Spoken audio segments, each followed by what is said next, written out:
재미있는 고전 이야기. 장승이라는 말은 도교에 오래 살고 죽지 않는다는 뜻의 장생불사에서 빌려왔다고 합니다. 장승은 지방에 따라 장생, 벅수라고도 부르고 할아버지, 할머니 당산 또는 하르방, 돌미륵이라고 부르기도 하지요. 장승은 삼국시대 이전부터 우리 곁을 지켜왔습니다. 대개 장승은 남녀 한 쌍이 세워져 있는데 남자 장승에는 천하 대장군 또는 상원 대장군이라고 새겨져 있고 여자 장승에는 지하 여장군 또는 하원 대장군이란 글이 새겨져 있습니다. 하늘과 땅을 지키는 으뜸가는 대장군이란 뜻이지요. 그런데 남녀가 한 쌍을 이루지 못하고 홀로 외로이 서 있는 장승도 있었습니다. 오늘은 외로운 장승과 관련된 재미있는 이야기를 들려드리겠습니다. 장승 할머니의 질투. 옛날에죠. 어느 마을에 커다란 돌장승 하나가 우뚝 서 있었습니다. 이 돌장승의 머리에는 모자가 쓰여 있었고 어깨에서 다리까지 기다란 도포가 걸쳐져 있었습니다. 도포의 소매자락 끝에는 손가락을 쫙 편 채 가지런히 모은 손이 보였지요. 장승의 얼굴에서 가장 눈에 띄는 것은 동그란 눈이었습니다. 얼굴의 반 이상을 차지하는 눈이 금방이라도 툭 튀어나올 만큼 커다랗고 볼록했지요.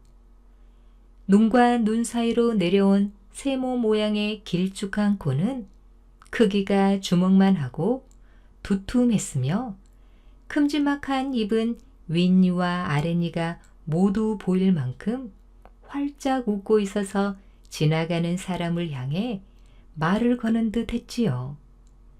사실 이 돌장승에는 마을을 지키는 당할머니 신이 깃들어 있었습니다. 표정이 얼핏 보면 포근하고 온화해 보이기도 했지만 보기와는 다르게 당할머니는 성미가 고약하고 심술궂은 데다 짓궂은 장난을 좋아하기도 했습니다. 200년이 넘게 홀로 마을을 지키며 살아온 할머니 장승은 하루하루가 몹시도 외롭고 따분했습니다.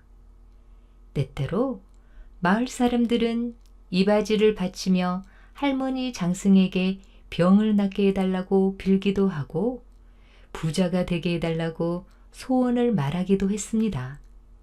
그것도 아니면 장승 옆에 자리 잡은 정자에 앉아 오순도순 이야기꽃을 피우기도 했지요.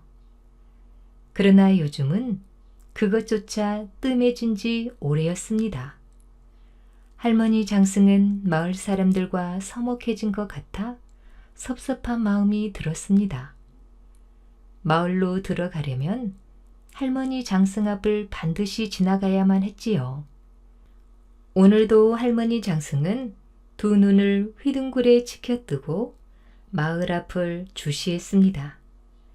오늘은 누가 지나갈지 또 마을에는 어떤 일이 있는지 궁금했지요. 마침 마을 어귀로 한복을 곱게 차려입은 새댁이 바구니를 머리에 이고 걸어오는 모습이 보였습니다. 할머니 장승은 분홍색 치마와 연두색 저고리를 입은 새댁의 모습을 한동안 넋을 잃고 바라봤지요. 참 곱다고. 나도 저렇게 어여쁠 때가 있었지. 할머니 장승의 눈앞에 지나간 세월이 주마등처럼 스쳐갔습니다. 어느새 새댁은 할머니 장승 앞을 지나고 있었지요. 할머니 장승의 툭 튀어나온 두 눈이 또르르 굴러 새댁을 따라갔습니다. 하얀 피부와 생글생글 웃는 모습이 마치 나무에 열린 새빨간 사과처럼 탐스러워 보였지요. 뭐가 저리 좋아서 생글생글 웃는다. 골탕 좀 먹여볼까? 할머니 장승은 젊은 새댁이 부럽기도 하고 아름다운 모습에 샘이 나서 심통을 부려볼 참이었습니다. 이봐, 섹시. 누가 날 부르는 것 같은데? 여기야, 여기. 내가 안 보이나? 할머니 장승은 더욱 큰 소리로 새댁을 불렀습니다. 뉘시여, 어디 있어? 새댁은 두려움에 눈길을 희번덕 돌렸지요.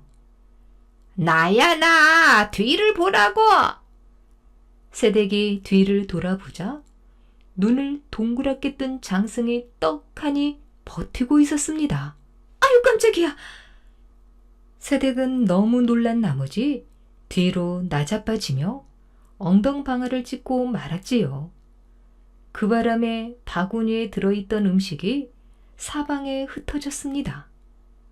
새댁은 당황하여 엉거주춤 일어나 바구니를 주워 쏟아진 음식을 담았습니다.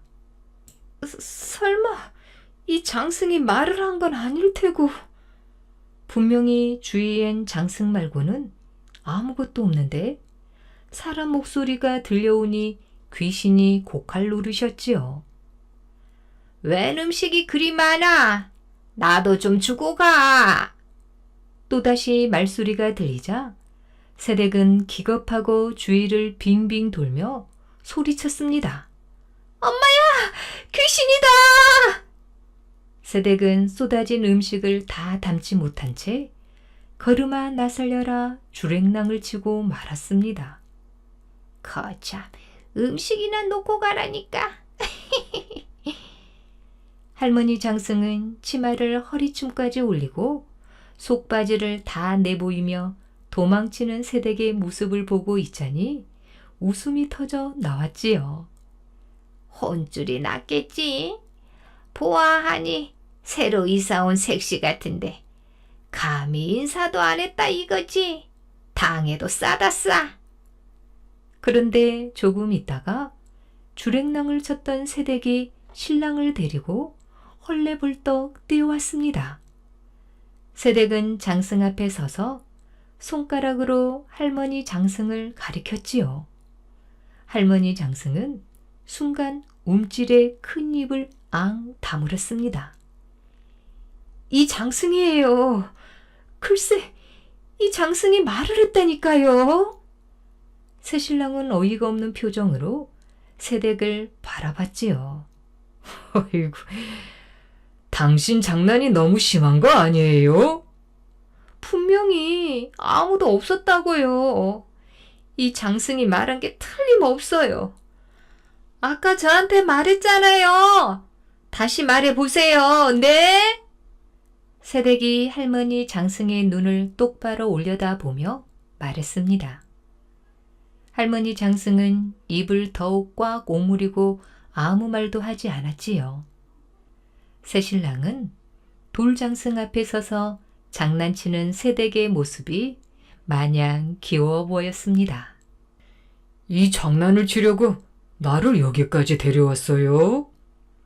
새신랑이 부인의 볼을 살짝 꼬집었지요. 아이 참, 장난이 아니라니까요, 서방님. 새색시가 애교 섞인 콧소리를 내며 몸을 베베 꼬았습니다. 그러자 할머니 장승의 볼이 살짝 붉어졌지요. 저것들이 어디서 사랑 타령이야? 할머니 장승은 두 사람 하는 짓이 눈꼴 사나워 고함이라도 지르고 싶었지만 꾹 참았습니다. 이렇게 가녀린 몸으로 이사도 하고 음식도 만드느라 피곤했나 보네요. 헛소리를 다 듣는 걸 보니 자, 내가 집까지 업어줄게요. 새신랑은 새댁을 가뿐히 들어 올렸습니다. 아이 참, 서방님도 누가 보면 어쩌라고요. 할머니 장승은 괜시레 얼굴이 화끈거렸지요. 아이고 저놈이 한술 더 뜨네. 할머니 장승은 눈을 휙 돌려 먼 곳을 바라보다가 이내 부부에게로 다시 눈길을 돌렸습니다. 그 모습을 지켜보고 있자니 쌓여있던 외로움이 더해지는 듯 했지요. 그동안 마을을 지키며 지내온 세월이 더덥게 느껴지기까지 했습니다. 그때 서늘한 기운이 바람을 타고 할머니 장승의 몸을 맴돌았습니다. 할머니 장승은 옆구리가 시려서 몸을 바르르 떨었지요. 에휴, 나도 저런 영감하고 오순도순 살고 싶네. 어느덧 시간이 흘러 할머니 장승이 서 있는 마을에도 겨울이 찾아왔습니다. 마을 사람들은 월동 준비로 정신이 없었지요. 새신랑도 땔감을 구하러 산으로 갔습니다. 새댁의 배는 남산만하게 불러 있었지요. 몸이 무거운 새댁은 장승 옆에 있는 정자에 앉아 곧 태어날 아기에게 입힐 조끼를 뜨며 신랑을 기다리고 있었습니다. 그 모습을 장승 할머니가 곱지 않은 시선으로 내려다보고 있었지요. 꼭 누가 훔쳐보는 것 같단 말이야. 새댁은 이상한 기분이 들어 주변을 힐끔 둘러보더니 다시 뜨개질에 열중했습니다. 나도 옆구리가 시린데 저런 털옷 하나 걸치면 참 따뜻하겠네. 장승 할머니는 겨울이 다가오는데 따뜻한 옷 한 벌 걸쳐주지 않는 마을 사람들이 야속하기만 했습니다. 누구 덕분에 잘 먹고 잘 사는지도 모르는 이 배은망덕한 인간들 같으니 자기네 살 궁리만 하는구나. 그때 새댁이 조심스럽게 허리를 펴며 자리에서 일어났습니다. 그러더니 정자에서 내려와 장승 곁으로 다가갔지요. 새댁은 고개를 갸우뚱거리며 할머니 장승의 이곳저곳을 뜯어보기 시작했습니다. 새댁 얼굴은 가까이에서 보니 더욱 매끈매끈하고 뽀얀 것이 빛이 나는 듯 했지요. 할머니 장승은 새댁이 뚫어져라 쳐다보는 통에 괜시레 민망했습니다. 뭘 그렇게 봐? 늙은이 처음 봐? 또 말을 하네? 새댁은 불룩한 배를 감싸 안고 뒷걸음질을 쳤습니다. 그래, 내가 말한 거다. 내 옷도 한 벌 떠줘. 새댁은 너무 놀란 나머지 말조차 나오지 않았지요. 그저 볼록한 배를 감싸고 기댈 곳을 찾을 뿐이었습니다. 마침 지게에 땔감을 가득 쥐고 산에서 내려오던 새신랑이 금방이라도 쓰러질 듯이 비틀거리는 새댁을 발견하고 뛰어왔습니다. 아니, 여보, 괜찮아요? 무슨 일이요? 새신랑이 새댁을 부축하며 물었지요. 저기 장승이. 새댁은 부르르 떨리는 손으로 장승을 가리켰습니다. 저 장승이 왜요? 차근차근 말해봐요. 또 말을 했어요. 장승이 저보고 옷을 떠달라고. 또 그 소리예요? 어디 아픈 거 아니에요? 새신랑은 새댁의 이마와 배를 번갈아 짚어보았습니다. 정말이라니까요. 분명히 말을 했단 말이에요. 제 말 좀 믿어주세요. 새댁은 이번에도 믿어주지 않는 신랑이 답답하기만 했습니다. 이보시오, 또 우리 셋이 놀라게 했다간 혼날 줄 아시오? 새신랑은 장승 할머니에게 주먹을 내두르는 신용을 하고는 새댁을 바라보며 씩 웃었습니다. 그런 말 함부로 하지 마요. 큰일 난다고요. 장승이 들으면 어쩌려고 그래요. 새댁이 손살래를 쳤지요. 장승이 우리 한 말을 듣는다고요? 이건 그냥 돌일 뿐이에요. 그것도 아주 못생긴 돌이요. 이 코 좀 봐요. 참 심술궂게도 생겼지요? 뭐시라? 이 못생긴 돌덩이? 할머니 장승은 못생겼다는 것도 모자라서 자신의 코를 만지며 비웃는 새신랑을 보고 있자니 화가 나서 견딜 수가 없었습니다. 아, 맞다. 돌장승에 돌가루를 달여 먹으면 아들을 낳는다는 말이 있는데 우리도 좀 가져갈까요? 새신랑은 할머니 장승의 울퉁불퉁한 코를 긁어댔습니다. 아유, 그러지 마세요. 장승이 화내면 어쩌려고 그러세요.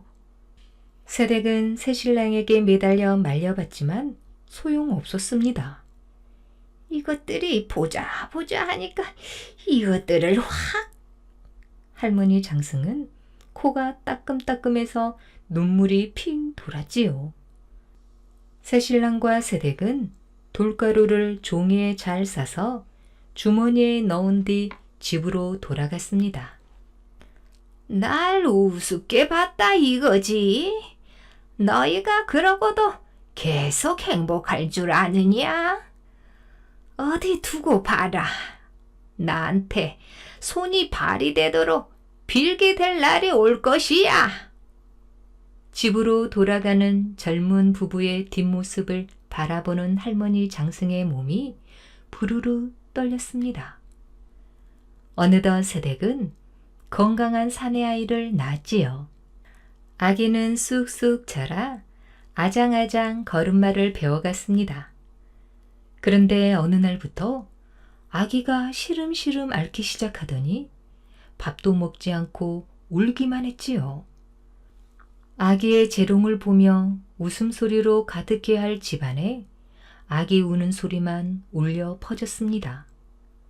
아기의 몸은 불덩이처럼 뜨거웠고 온몸에 열꽃이 피어 울긋불긋했습니다. 부부는 아기에게 좋다는 약재란 약은 모두 다려 먹여봤지만 아기의 상태는 나아질 기미가 전혀 보이지 않았습니다. 새댁은 젖은 수건으로 연신 아기의 몸을 닦아줄 뿐 더는 할 수 있는 일이 없었지요. 아휴, 가엾은 우리 아가 얼마나 힘들까. 어서 나으렴. 새댁은 사랑스런 아기를 잃을까봐 잠도 못 이루고 뜬 눈으로 밤을 새우며 노심초사했습니다. 우리 아기가 잘못되기라도 한다면 저는 못 살아요. 새댁은 아기를 끌어안고 통곡했습니다. 아무래도 우리 아이가 역질에 걸린 것 같아요. 내가 나가서 바깥 사정을 알아보고 올 테니 문 밖으로 절대 나가지 마시오. 새신랑은 단단히 당부를 하고 집 밖으로 나섰습니다. 쌀도 떨어져 가고 농사를 못해 약지을 돈도 떨어졌기 때문에 가만히 앉아 있을 수만은 없는 노릇이었지요. 마을은 개미 한 마리 지나다니지 않는 것처럼 적막했습니다. 나무와 꽃은 모두 시들었고 풀벌레 우는 소리조차 들리지 않았습니다. 동화범, 안에 있는가? 새신랑은 이웃집에 찾아가 문을 두드렸지요. 들어오지 마시게. 우리 애가 지금 많이 아프네. 아니, 동우도 병에 걸렸는가? 우리 아기도 열이 심해 앓고 있다네. 괜찮으니 좀 들어가서 보겠네. 새신랑은 방으로 들어가 이웃집 아이의 몸을 살펴봤습니다. 이웃집 아이도 온몸에 열꽃이 잔뜩 핀 채 땀을 흘리며 시름시름 앓고 있었지요. 건너집 조롱이도 똑같은 병에 걸렸다고 하네. 우리 마을에 무시무시한 전염병이 돌고 있는 게 틀림없어. 의원도 뚜렷한 방도가 없다고 하니 이러다가 우리 모두 죽게 생겼다네. 동우아범이 한숨을 깊게 내쉬었지요. 왜 하필 불쌍한 아이들만 이런 병에 걸리는지 모르겠네. 하늘도 야속하시지. 새신랑이 누워있는 아이의 몸을 어루만지며 말했습니다. 우리 이럴 게 아니라 굿이라도 해야 하는 거 아닌가? 아무리 좋은 약재를 다려 먹여도 소용이 없고 의원도 원인을 모르겠다고 하니 이건 분명 귀신이 장난하는 게 틀림없어. 새신랑은 미신을 믿지 않았지만 딱히 다른 방도가 떠오르지 않아 지푸라기라도 잡는 심정으로 동우아범의 뜻에 따르기로 했습니다. 두 사람은 집집마다 돌아다니며 마을 사람들을 모아 마을의 사당을 지키는 무녀를 찾아갔지요. 무녀는 물을 떠놓고 정성스레 기도를 드리고 있었습니다. 너무나 열중하고 있던 터라 마을 사람들은 아무 말도 못하고 주위에 빙 둘러서서 무녀의 행동을 지켜봤지요. 그런데 잠시 뒤 무녀가 입을 천천히 열었습니다. 할머니가 단단히 화가 나셨어. 할머니라니요? 어떤 할머니인가요? 삼신 할머니인가요? 아니면 저승 할머니? 장승 말이야. 할머니 장승. 그동안 장승신을 돌보지 않은 벌을 받은 거라고. 마을 입구에 서 있는 돌장승 말인가요? 정말 그 장승이 벌을 내렸다고요? 믿을 수가 없어. 새신랑이 소리쳤습니다. 마을 사람들도 무녀의 말을 믿을 수가 없는 건 마찬가지였지요. 얼토당토 않는 소리라며 무녀를 몰아세우기까지 했습니다. 저 장승은 그냥 장승이 아니라네. 우리 마을을 지켜주는 당산이 깃든 장승이라고. 잘 생각해 보게. 할머니 장승에게 잘못한 일이 없는지 말이야. 무녀의 말에 새신랑은 얼마 전에 장승이 말을 한다고 했던 부인의 말이 떠올랐습니다. 그때 새신랑은 장승을 놀리고 장승의 코를 긁어 돌가루를 가져와 아내에게 다려 먹이기까지 했지요. 새신랑은 그때 아내의 말을 믿지 않은 것이 후회스러웠습니다. 제 잘못이에요. 저 때문에 장승신이 화가 나셨나 봐요. 새신랑은 무녀에게 그동안 있었던 일을 모두 말했지요. 그뿐만이 아니야. 몇 해 전부터 제사도 지내지 않고 이바지도 안 바치지 않았나? 마을 사람들은 그동안 장승을 소홀히 대한 일을 후회했습니다. 할머니의 화를 풀어드려야겠네. 굿을 해야겠으니 어서 준비들 하시게. 무녀의 말이 떨어지자마자 마을 사람들은 제각기 집으로 돌아가 정성껏 음식을 만들어 가지고 장승 앞에 다시 모였습니다. 비나이다, 비나이다. 우리 마을 아이들의 병을 낫게 해주시옵소서. 마을 사람들은 두 손이 발이 되도록 빌며 굿을 지내기 시작했지요. 새신랑도 장승 밑에 음식을 내려놓았습니다. 그동안 우리 마을을 지켜온 장수님을 몰라뵈서 죄송합니다. 저의 죄를 용서해 주시고 제발 아이들을 살려주십시오. 새신랑이 무릎을 꿇고 절을 올렸습니다. 그러자 갑자기 무녀의 방울이 딸랑딸랑 흔들리기 시작했지요. 방울 소리는 점점 요란해지고 무녀의 몸은 돌처럼 단단해져 꼼짝도 하지 않았습니다. 그때 무녀의 입을 통해 할머니 장승의 목소리가 흘러나왔지요. 마을을 들어오는 잡기와 질병을 누가 다 막아줬는지 모르더냐? 그동안 나를 멸시하더니 아이들이 병에 걸려서야 나를 찾아오는구나. 마을 사람들은 일제히 넋쭉 엎드려 두 손을 위로 들고 싹싹 빌었습니다. 아이고, 장승님. 제발 화를 푸시고 한 번만 용서해 주십시오. 앞으로 장승님을 지극정성으로 모시겠습니다. 무녀의 방울이 잠시 멈췄다가 다시 흔들리기 시작했지요. 너희가 한 약속을 믿어보도록 하지. 대신 내가 너무 심심하고 외로우니 말동무 하나 만들어주면 좋겠다. 마을 사람들은 당장 단단하고 커다란 돌을 골랐습니다. 그리고 다 같이 모여 끌로 돌을 다듬고 할아버지 형상을 돌에 새겨 넣었지요.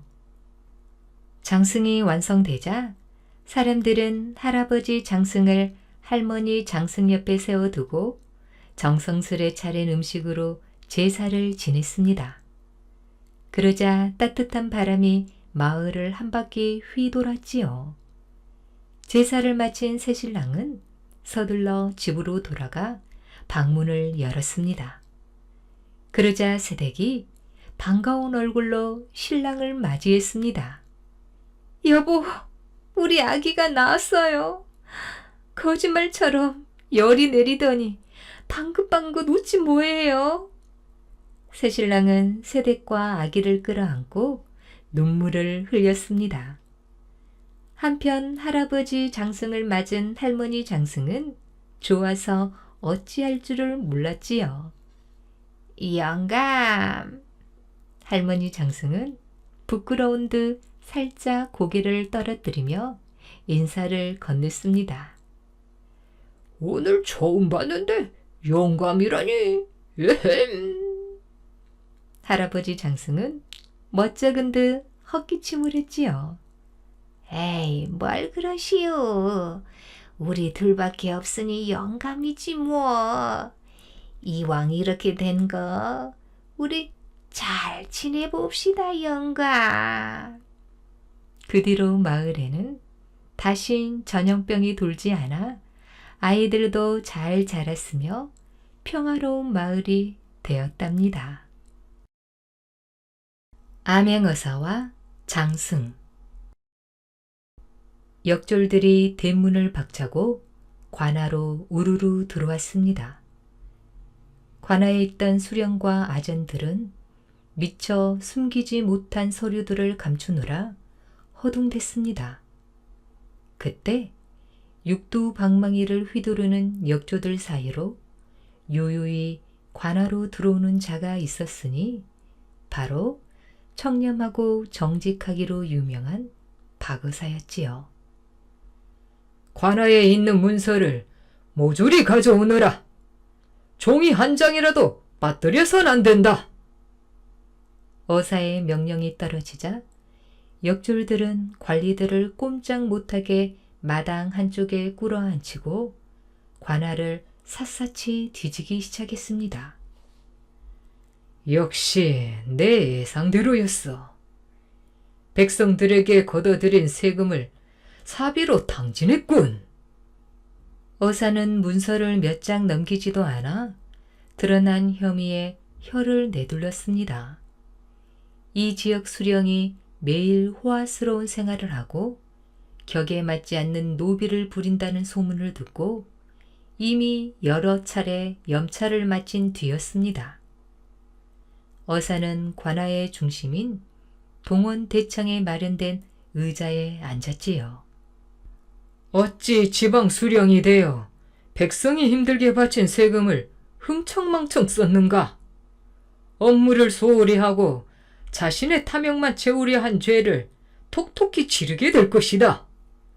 여봐라, 저들을 당장 옥에 가두어라. 마당에 꿇어앉아 있던 관리들은 모두 옥으로 질질 끌려갔습니다.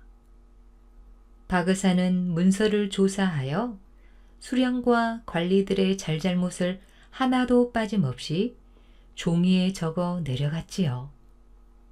역졸은 그 문서를 가지고 임금님께 보고하기 위해 길을 떠났습니다.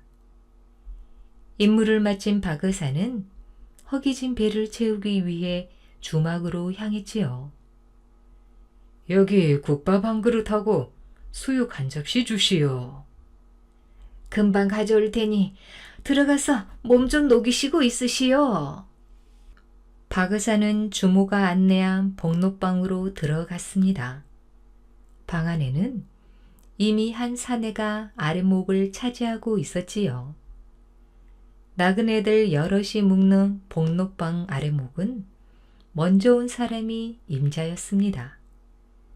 박 의사는 할 수 없이 큰 대자로 누워있는 사내 옆으로 비집고 들어가 겨우 자리를 잡고 앉았습니다. 누워있는 사내는 얼룩덜룩 더러운 옷을 입고 다 헤어져 여기저기 꼬매 모자를 얼굴에 덮어쓰고 있었지요. 얼마 지나지 않아 주모가 상을 들고 방으로 들어왔습니다. 구수한 돼지고기 삶은 국물 냄새가 방 안에 퍼지자 사내가 눈을 번뜩였지요. 사내는 모자를 고쳐 쓰고 입맛을 다시며 상 옆에 바짝 다가와 앉았습니다. 어사는 수저를 뜨다 말고 사내의 얼굴을 가만히 바라봤습니다. 눈은 부리부리하고 코가 주먹만한 게 덩치도 늠름하여 행색과는 다르게 대장부 같은 위풍이 느껴졌습니다. 사내의 목에서 꿀꺽 침 넘어가는 소리가 들렸지요. 저녁밥은 드셨수? 어사가 밥상을 뚫어져라 쳐다보고 있는 사내에게 물었습니다. 아, 돈이 있어야 밥을 사 먹지. 어사는 주모에게 국밥을 하나 더 시켜 사내에게 건넸지요. 남루한 옷을 입고 찢어진 삿갓을 쓴다고 관상을 숨길 수 있나? 귀한 일을 하는 사람인 듯 보이는데 내 말이 맞수? 어사는 뜨끔했습니다. 신분을 감추고 변장을 하고 있었기 때문에 사내가 자신을 알아볼 리 없었습니다. 암행을 하고 비밀리에 나란 일이라도 하시나? 사내의 말에 박오사는 그만 살이 들려서 물을 들이켰지요. 당황할 거 없네. 내 비밀로 해주는 대신 닭주 하나 시켜주오. 어사가 얼른 술을 시켜주자 사내는 시원하게 술을 벌컥벌컥 들이켰습니다. 보아하니 댁도 전국 방방곳곳으로 떠도는 것 같은데 나랑 같이 다니는 게 어떻소? 박 의사가 갑작스러운 사내의 제안에 잠시 고민하는 사이 사내는 다시 아랫목으로 가 벌러덩 들어 누웠지요. 뭐 길동무 하나 두어 나쁠 건 없겠지요. 그럼 우리 이름이나 알고 지냅시다. 이름이 뭐 그렇게 중요하오? 그냥 장씨라 부르시오. 내일 아침 길을 떠나야 하니 그만 잡시다. 어사는 악수라도 한번 할 양으로 사내에게 손을 내밀었으나 사내는 쳐다보지도 않고 제 할 말만 했습니다. 어사는 머쓱해진 손을 그만 내려놓았지요. 이렇게 박 의사는 어떨결에 장씨라는 사내와 동행을 하게 되었습니다. 박 의사와 장씨는 산을 넘고 강을 건너 충청도 단양에 도착했습니다. 박 의사는 이참에 충청도 민심을 살펴볼 생각이었지요. 오늘은 이 집에서 신세를 좀 집시다. 장씨가 가던 길을 멈추고 눈앞에 보이는 집으로 가더니 대뜸 대문을 쾅쾅 두드렸습니다. 지나가던 나그네들인데 하루만 묵어 갑시다. 장씨의 쩌렁쩌렁한 목소리가 대문을 넘어 널따란 마당에 울려 퍼졌지요. 들어오시지요. 잠시 후 지체가 높아 보이는 부인이 직접 문을 열어 주었습니다. 나그네들을 문전박대할 수는 없지요. 대신 연로하신 어머님이 계시니 조용히 해주세요. 인심 좋게 생긴 부인은 종을 시켜 두 사람을 사랑방으로 안내했습니다. 아늑한 방에 들어가자 어사는 보쯤을 내려놓고 삿갓을 벗어 던졌습니다. 야, 오늘은 편히 쉴 수 있겠네. 자네도 그 답답해 보이는 모자를 좀 벗고 있게. 박 의사는 지친 다리를 주무르며 말했습니다. 그나저나 저 부인 참 인심 좋게 생기셨어. 그렇지 않나? 의사가 장 씨를 쳐다보며 물었습니다. 장 씨는 모자를 쓴 채 아랫목에 자리를 잡았지요. 그러면 뭐라나? 딱 보아하니 남편을 잃을 관성인데 남편이 객사를 하게 생겼어. 장 씨가 혀를 끌끌 차며 방바닥에 벌렁 들어 누웠습니다. 뭐라? 다시 말해보게. 저 부인의 남편이 죽는단 말이야?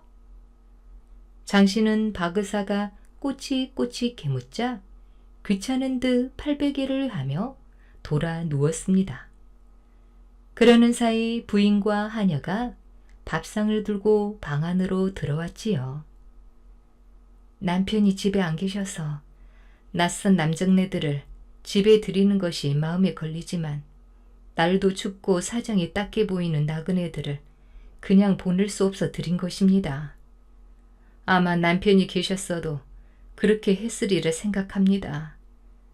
차는 많지 않으나 천천히 많이 드십시오. 두 사람은 음식을 맛있게 먹었습니다.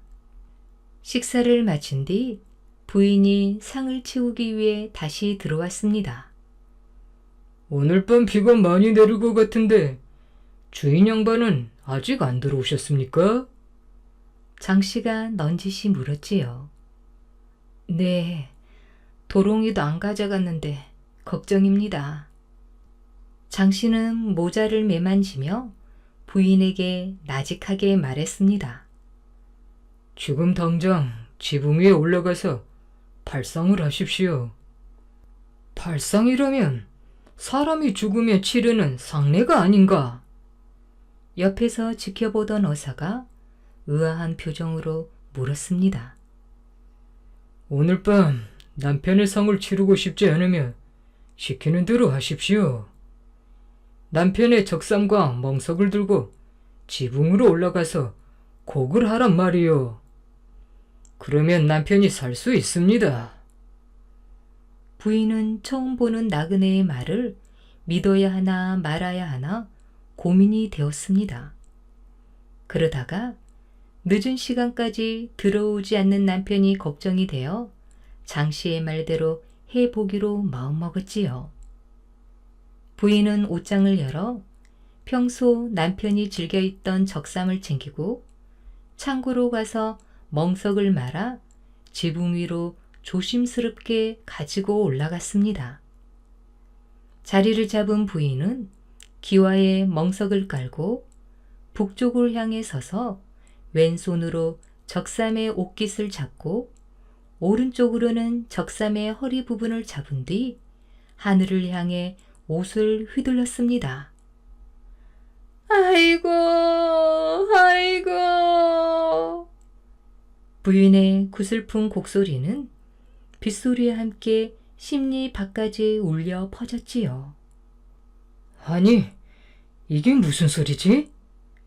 한편 집에서 10리쯤 떨어진 곳에서 남편이 부인의 곡소리를 들었습니다. 집으로 가던 남편은 억수같이 쏟아지는 비를 피해 커다란 바위 밑에 숨어있던 참이었습니다. 남편은 곡소리가 나는 쪽을 향해 고개를 빠끔히 내밀었지요. 그런데 저 멀리 보이는 자기 집 지붕 위에서 부인이 적삼을 흔들며 곡을 하는 게 아니겠어요? 부인! 거기서 뭐 하는 게요? 남편은 목청껏 부인을 불러봤지만 소리가 부인에게 닿을 리 없었습니다. 그러다 남편은 불현듯 어머니 생각이 났습니다. 설마 어머님이? 집안에 사람이 죽었다면 연로하신 어머니밖에 없었습니다. 아이고, 어머니께서 돌아가셨구나. 어머니! 남편은 부랴부랴 바위에서 빠져나왔습니다. 그리고 그 찰나 바위가 부들부들 흔들리기 시작하더니 우르르 무너져 버렸습니다. 아니, 하마터면 큰일 날 뻔했구나. 이럴 게 아니라 빨리 가봐야지. 어머니! 남편은 무너진 바위를 바라보며 바위 밑에 있었으면 어찌 되었을지 아찔했습니다. 남편은 눈물을 뚝뚝 흘리며 정신없이 집으로 들어섰지요. 어머니! 아이고, 어머니! 제가 왔어요! 여보, 어찌된 일이요? 어머니가 정말 돌아가신 게요? 부인은 남편을 보자마자 반가운 얼굴로 맞이했습니다. 아니에요. 어머니는 주무시고 계세요. 혹시 오시다가 별일 없으셨나요? 남편은 집으로 오는 길에 있었던 일을 말해 주었습니다. 부인은 남편의 말을 듣자마자 깜짝 놀라 장 씨에게 달려갔습니다. 남편이 죽을 고비를 넘기게 도와주셔서 정말 고맙습니다. 제 남편을 살려주셨으니 감사의 표시로 재산의 반을 드리겠습니다. 부인은 장 씨의 손을 붙잡고 간절히 말했지요. 그 많은 재산은 필요 없으니 어려운 사람들을 도와주고 대신 전약만 주시오. 그러고는 돈을 받아 박 의사에게 건넸지요. 이 돈을 왜 나한테 주나? 얼떨결에 돈을 받아든 의사가 어리둥절한 표정으로 물었지요. 앞으로 쓸 일이 있을 테니 잘 간수하게. 이 많은 돈을 대체 어디에 쓰려는 걸까? 박 의사가 성큼성큼 걸어가는 장씨의 뒤를 따라가며 생각했습니다. 지난밤 의사는 한잠도 잘 수 없었습니다. 사람이 죽을 것을 미리 알다니 장씨는 예사 사람이 아닌 게 분명했지요. 내가 암행의사인 걸 눈치챈 것 같은데 나라 일에 쓰라는 걸까? 정신을 놓고 걷던 박 의사는 그만 장씨의 등짝에 머리를 콕 박고 말았습니다. 갑자기 걸음을 멈추면 어떡하나? 그제야 정신을 차린 의사가 장씨에게 따졌습니다. 장씨는 담장 너머로 집안을 들여다보고 있었지요. 꽤 부잣집으로 보이는 귀화 너머로 대성통곡하는 소리가 들렸습니다. 안에 무슨 일이라도 났는가? 나도 좀 보세. 의사가 까치발을 하고 손을 뻗어 봤지만 담장에 닿지 않았습니다. 이 집 아이가 아픈가 보네. 한번 들어가 보세. 이 사람아, 옛말에 밥 짓는 사람을 도우면 밥맛이라도 보지만 싸움을 도우면 상처만 입는다고 했네.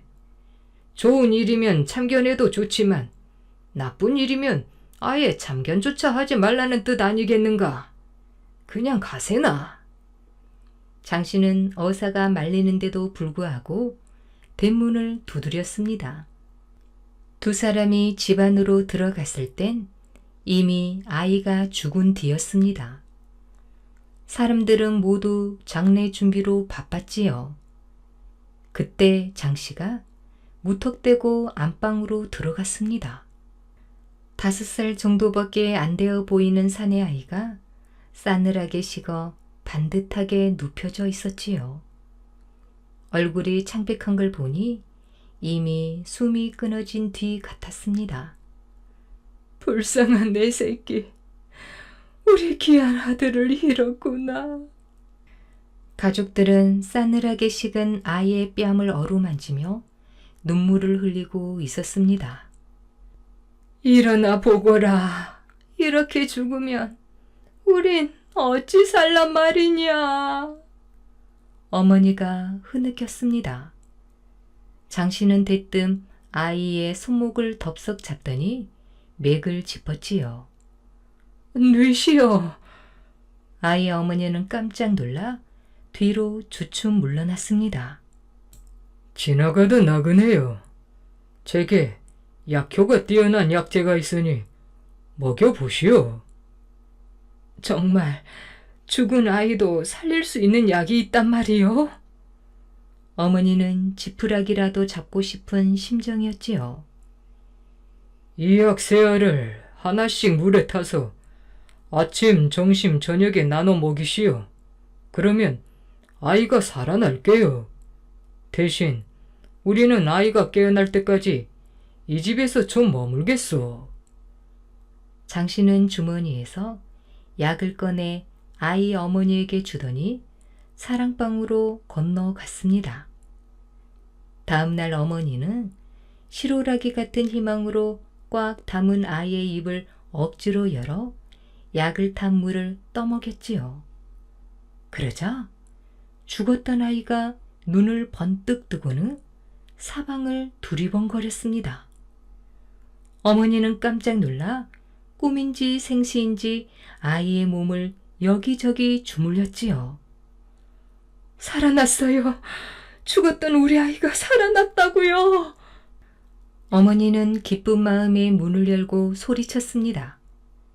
가족들은 모두 한달음에 방으로 뛰어들어와 그 광경을 구경했습니다. 오후가 되어 약 하나를 또 타서 먹이니 이번에는 아이가 일어나 앉았고 저녁에 3개째를 먹이니 뛰어다녔습니다. 어머니는 다시 살아난 아이를 껴안고 기뻐서 어찌할 줄을 몰랐습니다. 그러다 문득 장씨가 떠올라 아이를 내려놓고 맨발로 사랑방으로 달려갔지요. 우리 아이를 살려주었소. 정말 고맙습니다. 어머니는 장씨에게 넋죽 절을 했습니다. 7대 독자 외아들인 아이를 살려주었으니 우리 집안을 살린 거나 마찬가지요.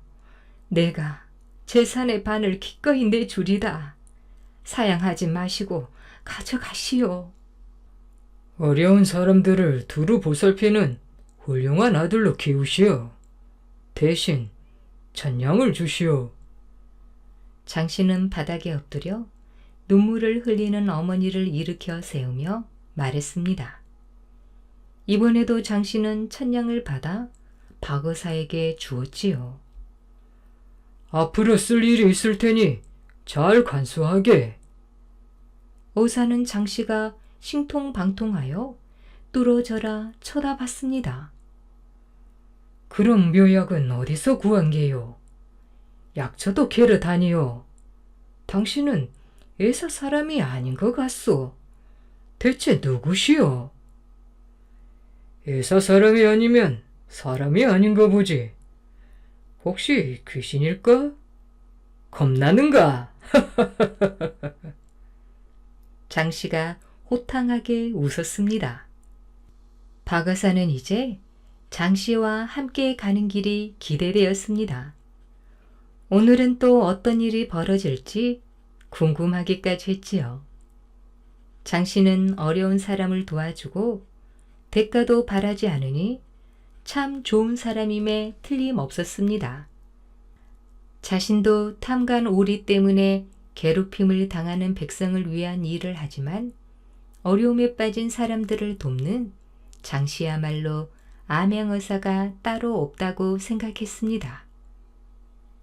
이 산만 넘으면 경상도 분기덩이요. 의사는 오랫동안 지방을 돌아다닌 경험을 살려 아른 척을 하며 앞장서서 걸었지요. 한참을 걷다 보니 드디어 산 아래 옹기종기 작은 지붕들이 모여있는 마을이 내려다 보였습니다. 그런데 마을로 내려가는 길에 작은 언덕이 하나 나오더니 소나무가 빙 둘러쳐 있고 그 가운데에 무덤이 하나 있었습니다. 무덤 주위로 몇몇 사람들이 둘러서서 분주히 움직이고 있었지요. 지금 뭘 하고 있는 겁니까? 박 의사가 무덤 곁으로 다가가 물었습니다. 저희 아버지 묘를 이장하려고 합니다. 우리 사형제가 모두 모여서 아버지를 더 좋은 자리로 옮기려고 하는 것이지요. 묘 안에 송장이 없는데 어찌 이장을 할꼬? 무덤을 휘 둘러본 장씨가 말했습니다. 아니, 무슨 소리요? 그럼 우리 아버지가 살아서 걸어 나가기라도 했단 말이요. 못 믿겠으면 무덤을 파보면 될 거 아니오. 옛부터 조상의 묘는 양지 바른 곳을 써야 후손이 번성하고 잘못 쓰면 후세에 달이 있는 법인데 이제 와서 없어진 송장을 어찌 찾는담. 형제들은 장씨의 비꼬는 듯한 말씨가 몹시 불쾌했습니다. 행색을 보아하니 여기저기 떠돌아다니는 거지 같은데 어디 와서 미친 소리요? 사형제는 장씨의 멱살이라도 잡을 기세로 따지고 들었습니다. 박 의사는 여태껏 틀린 말을 한 적이 없는 장씨의 말을 믿지 않는 형제들이 답답했습니다. 이 사람 말은 들린 적이 없습니다. 믿져야 본전이니 한번 믿고 묘를 파 보십시오. 사형제는 어차피 이장을 하려면 무덤을 파서 관을 꺼내야 하니 손해 볼 일은 없을 거라 생각했지요. 만일 거짓이면 가만 안 두겠어. 사형제는 일꾼들을 시켜 당장 무덤을 파괴했습니다. 그런데 일꾼들이 땀을 뻘뻘 흘리며 땅속 깊숙한 곳까지 파들어갔지만 도무지 관이 나오지 않았습니다. 형님, 이게 어찌 된 일이죠? 도저히 믿을 수가 없어요. 형제들은 감쪽같이 사라진 관을 찾을 길이 없자 당황하여 어찌할 바를 모르고 우왕좌왕했지요. 우리 아버지를 어디서 찾아야 하오? 제발 알려주시오. 사형제는 장씨에게 아버지 시체를 찾아달라고 애원했습니다. 그러자 장씨가 뒷짐을 지고 커다란 발을 내딛었지요. 사람들은 장씨가 내딛는 발자국을 따라갔습니다. 장씨의 보폭이 어찌나 넓은지 모두들 허헉거렸지요. 자, 여기요. 자네 아버님이 여기 묻혀 계시오. 형제들은 믿을 수 없다는 듯이 갸우뚱거렸지요. 그곳은 묘가 있던 곳과 꽤 멀리 떨어진 곳이었습니다. 참나, 또 내 말을 못 믿는 거요? 주춤하고 서 있는 형제들에게 장씨가 말했습니다. 아닙니다.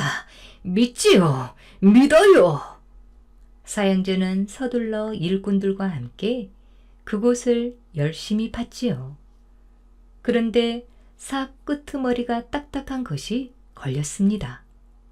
관이었지요. 찾았다. 관을 찾았어. 정말 여기에 있어. 사람들은 모두 놀랐습니다. 송장이 나온 것보다 관이 있는 자리를 귀신같이 알아낸 장씨의 능력이 더욱 놀라울 따름이었지요.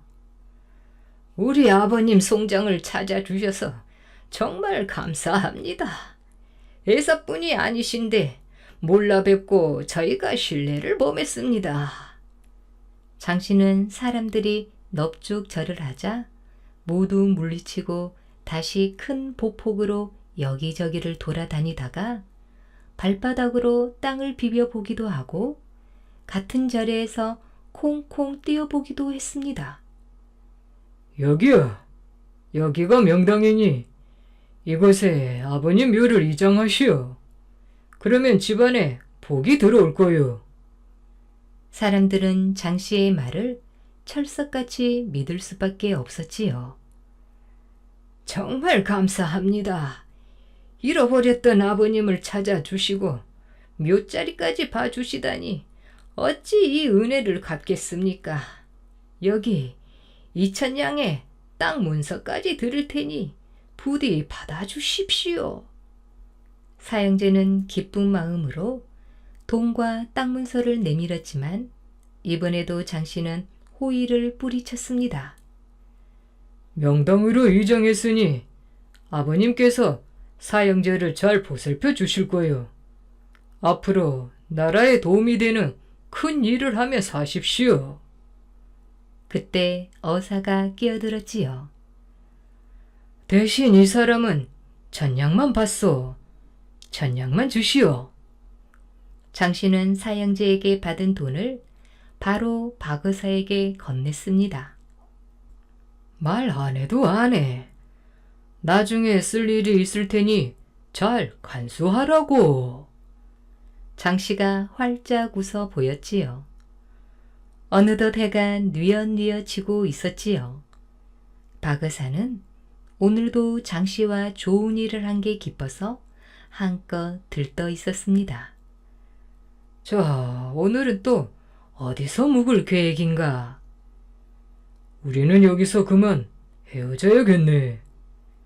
장씨의 갑작스러운 통보에 박의사는 섭섭한 마음이 들었습니다.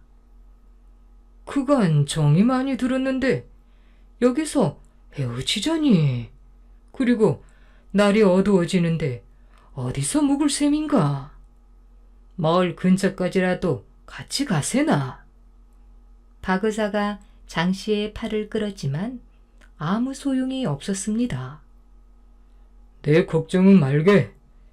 자네는 조금 더 올라가면 사람을 만나 오늘 저녁 묵을 곳을 찾을 수 있을 것세. 장씨는 성큼성큼 걸어 어느새 어두운 숲속으로 사라져 버렸습니다. 박의사는 작별 인사도 제대로 못 나눴는데 뒤도 안 돌아보고 가버린 장씨가 야속했지요. 박의사는 할 수 없이 장씨가 시킨 대로 홀로 고개를 올랐습니다. 거의 다 올라가니 수천여 묵은 당산나무가 하나 우뚝 서 있었지요. 멀리서도 훤히 보일 만큼 커다랗고 듬직한 나무였습니다. 그 나무 밑에서 한 처녀가 음식을 차려놓고 지성으로 빌고 있었지요.